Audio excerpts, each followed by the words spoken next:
Okay, आता हे बघा, तुम्हाला ब्लड सप्लाय कळलं नाही का? कळलं ना? So blood from glomerulus carried away by efferent renal artery, है ना?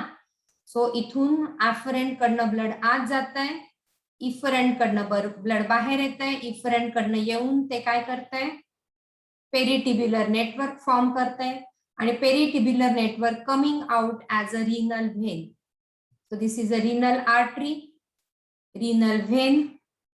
ओके, आणि मग renal vein will go as a inferior vena cava आणि मग ते परत प्युअर होईल ब्लड आणि परत ते सर्क्युलेट होईल. So circulation is keep on going into the body, right? Yes. त्याच्यात कोणाला काय डाऊट आहे?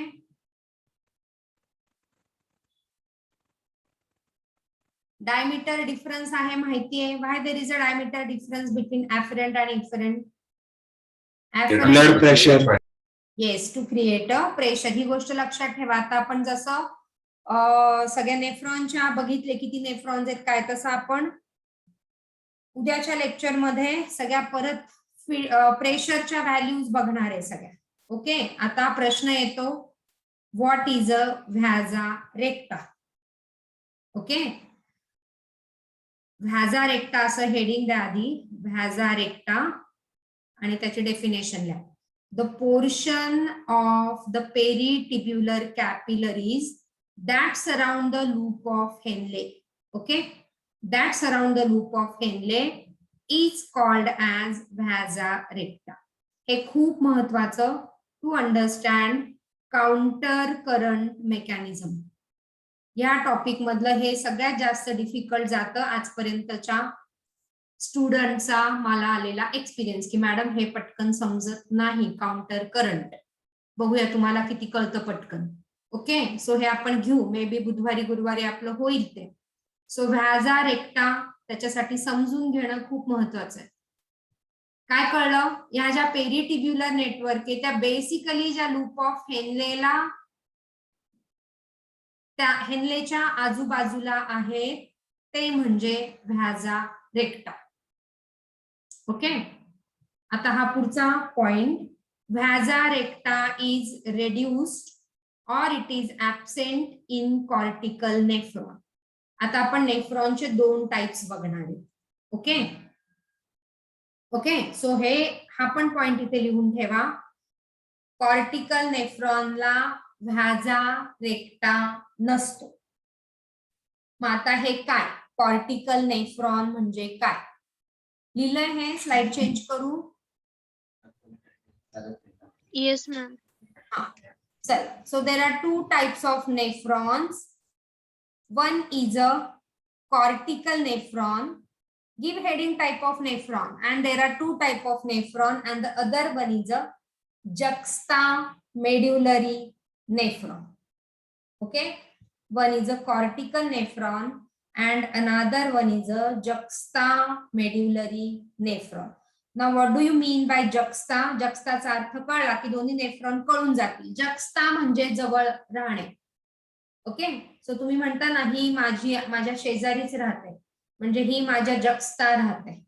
लॅटिन वर्ड, ही माझ्या शेजारी राहते, ही माझ्या जक्स्ता राहते. ओके, ही माझ्या जवळ राहते म्हणजे माझ्या जक्स्ता राहते. ओके, तुमचा क्लास माझ्यापासून जवळ म्हणजे माझ्या जक्स्ता पोझिशनला म्हणजे जवळ. Are you getting this? So there are two type of nephron. म्हणजे कसं मग बघा, cortical nephron and juxtamedullary nephron. पण majority of the nephron, right on there third point, majority of the nephron are cortical nephrons. Okay, majority of the nephrons are cortical nephron. काय कळतं तुम्हाला हे cortical आणि juxtamedullary? इथे दाखवलंय बघा, हा जो आहे कॉर्टिकल नेफ्रॉन आहे आणि हा जो आहे juxtamedullary नेफ्रॉन आहे. मला ह्या दोघांचा फरक सांगा, डायग्राम बघून मला फरक सांगा, किंवा तुम्ही पण डायग्राम असा काढू शकता. एवढी कॉम्प्लिकेटेड डायग्राम न काढता असा जरी काढला, एक लाईन काढा, वरचा region is a cortex region, खालचा region is a medulla region. Okay, आणि हा जो आहे सरळ एवढंच काढा, PCT, loop of Henle, DCT आणि कलेक्टिंग डक्ट. ओके, हा झाला जक्स्ता मेड्युलरी नेफ्रॉन. इथे दुसरा काढा, हा PCT, loop of Henle, DCT आणि कलेक्टिंग टिब्यूल. हा झाला कॉर्टिकल नेफ्रॉन. सांगा मला काय फरक कळला?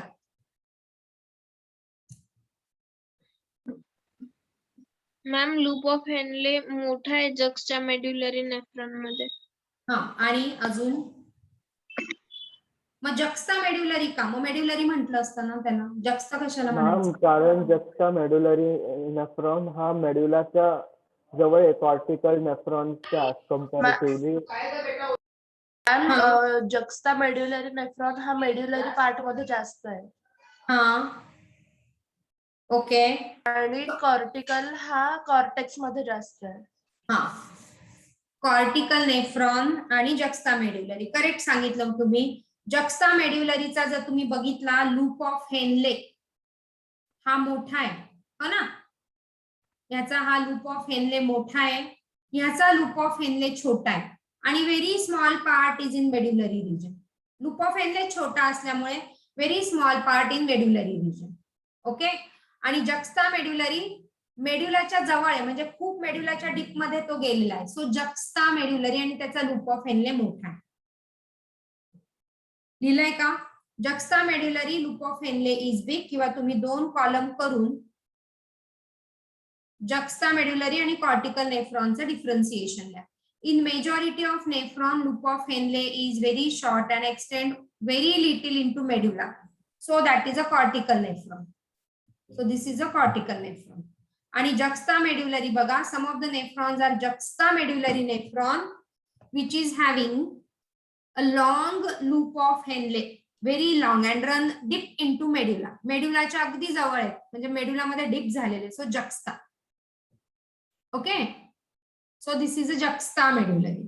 आता ह्या दोघांमधला डिफरन्सिएशन द्या. हे बघा, कॉर्टिकल नेफ्रॉन जास्त असतात. Majority of the nephron, that is 85% are cortical nephron, only 15% are juxta मेड्युलरी.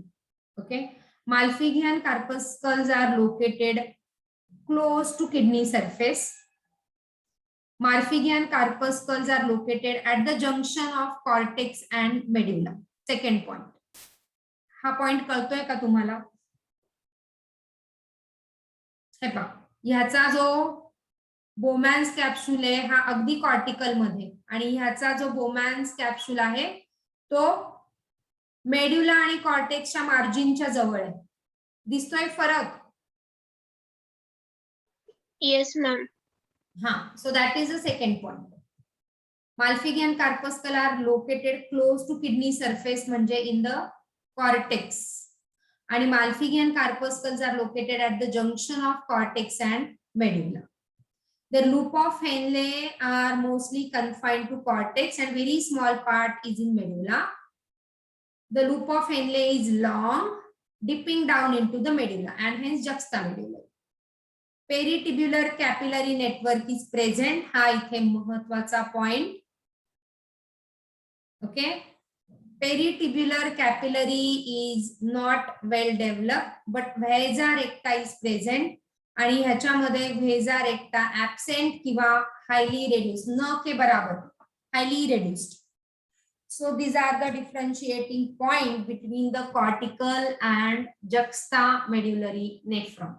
मग ह्या दोन नेफ्रॉनची गरज काय? तर प्रोसेस ऑफ युरिन फॉर्मेशन आणि काउंटर करंट मेकॅनिझम जे होणार आहे, मी तुम्हाला म्हटलं जे सगळ्यात अवघड जातं. So counter current mechanism is with respect to जी जक्स्टा मेड्युलरी नेफ्रॉन, कारण त्याच्यासाठी आपल्याला व्हेजा रेक्टा लागतो. And why this is important? To concentrate the urine. Concentrate, so urine should be, the urine which we are releasing is a hypertonic. To concentrate the urine or to release a hypertonic urine, these juxtamedullary nephrons are essential. Clear? Yes ma'am. लिहिलंय हे सगळं? पुढे जाऊ. Yes ma'am. सगळ्यांनी लिहिलंय? Yes ma'am. कोणीतरी 2 जण गायब झाले, आपण अटेंडन्स घेऊन टाकूया आणि मग पुढे जाऊया. ठीक आहे? किंवा ठीक आहे, घेते नंतर. चला, काय करणार, किती वॉच ठेवू तुमच्यावर.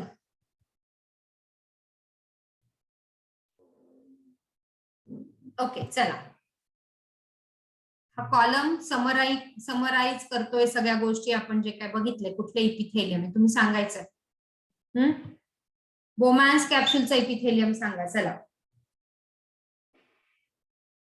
which epithelium in Bowman's capsule, make a chart. Summary असं हेडिंग द्या आणि चार्ट करा. Give heading summary and make the chart like this. बोला, Bowman's capsule. Squamous epithelium. Yes, simple squamous म्हणा, कारण आपल्याकडे 2 स्क्वॅमस आहेत. सिंपल आणि कंपाऊंड. कंपाऊंड म्हणजे मल्टी लेअर, सिंपल म्हणजे सिंगल लेअर. हा ना. So it is a simple squamous. पण ह्याच्यामध्ये आपल्याला आउटर मेम्ब्रेन आणि इनर मेम्ब्रेन, अजून ह्याला जर रिफाईन करायचं असेल तर आउटर मेम्ब्रेन, सिंपल स्क्वॅमस आणि इनर मेम्ब्रेन मध्ये पण फ्लॅट सेल असतात, पण त्याला आपण काय म्हणतो? Podocyte. Yes, we call it as podocyte. Pedicle किंवा फिंगर लाईक प्रोजेक्शन आहे म्हणून. राईट? पीसीटी. Clear?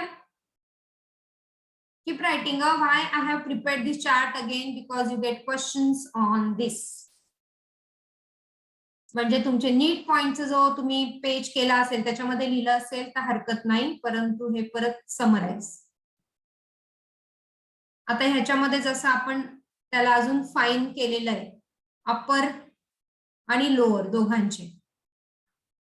हो ना. So upper is made up of, आणि जर नुसतं डिसेंडिंग लिंब आलं तर तुम्ही सिंपल स्क्वॅमस लिहू शकता. Okay.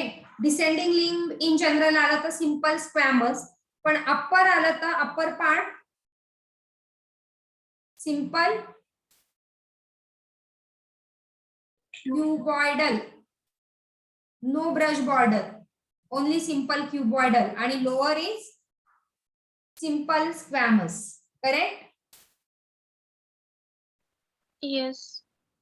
Yes.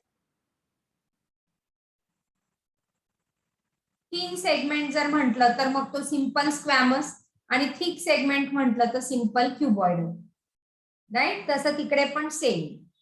So thin segment आहे की ठीक आहे, आणि नुसतं जर ओव्हरऑल आलं असेंडिंग लिंब ऑफ लूप ऑफ हेनले किंवा लूप ऑफ हेनले, तर मग it is a simple squamous always. DCT बोला.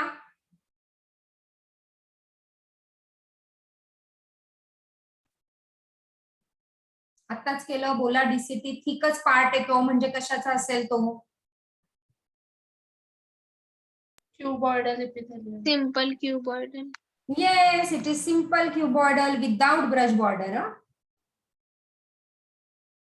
That is important.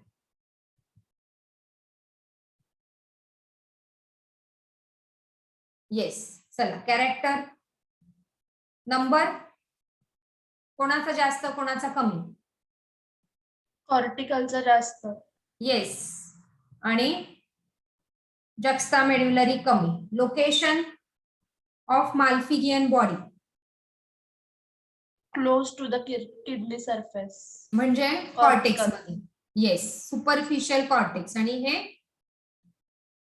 On the margin of cortex and medulla. Right? जे आपण ऑलरेडी लिहिलंय त्याचं परत समरी करतोय आपण. लूप ऑफ हेनले कॉर्टिकल मध्ये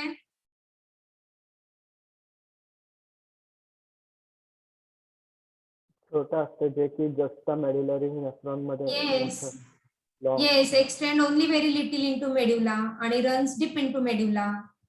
करेक्ट? वेझर एकटा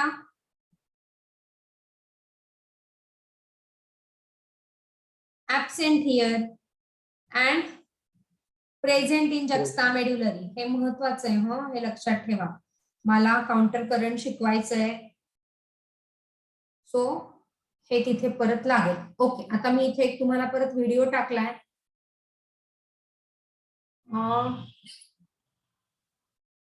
एक minute.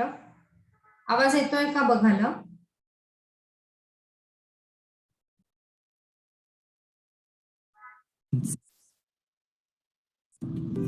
Objective: to understand the structure of a nephron in आवाज येतोय का. Yes ma'am. हा, Yes, okay. Ma'am.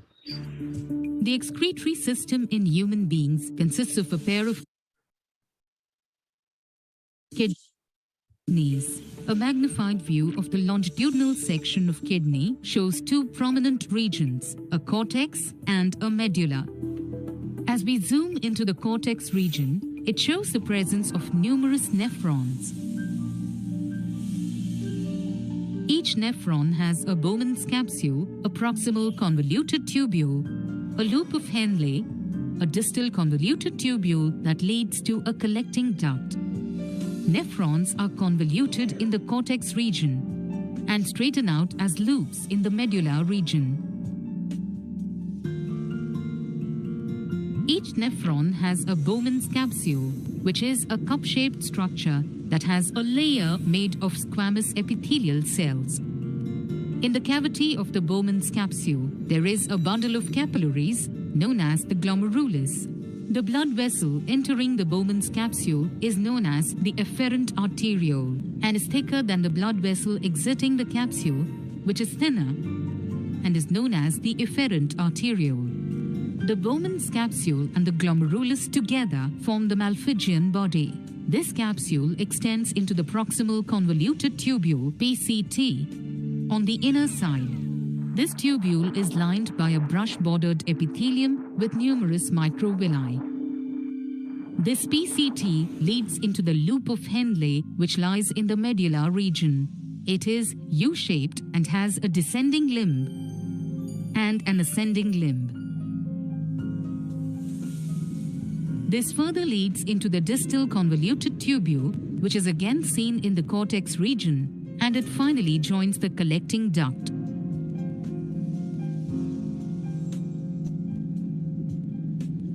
As blood flows through the glomerulus, water, salts, and waste diffuse into the Bowman's capsule.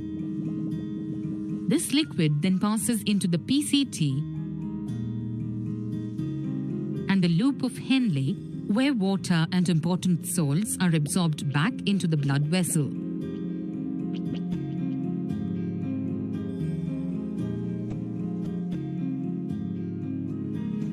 Only the waste material like urea and some water molecules proceed into the DCT, where more water may get absorbed into the interstitial fluid.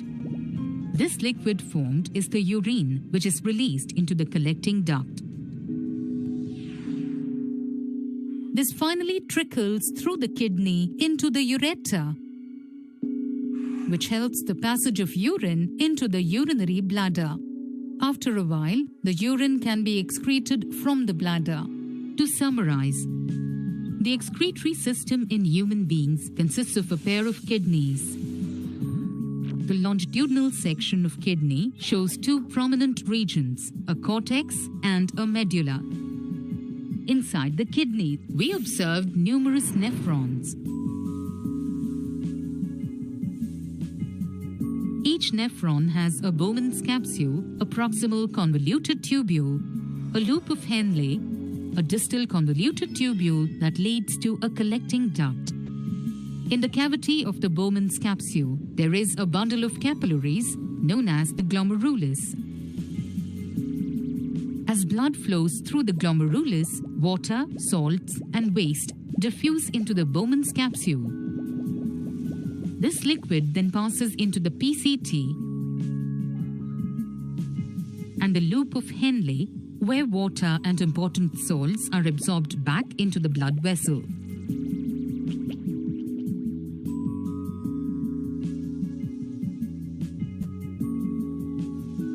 Only the waste material like urea and some water molecules proceed into the DCT, where more water may get absorbed into the interstitial fluid. The liquid remaining in the DCT is the urine, which is finally released into the collecting duct.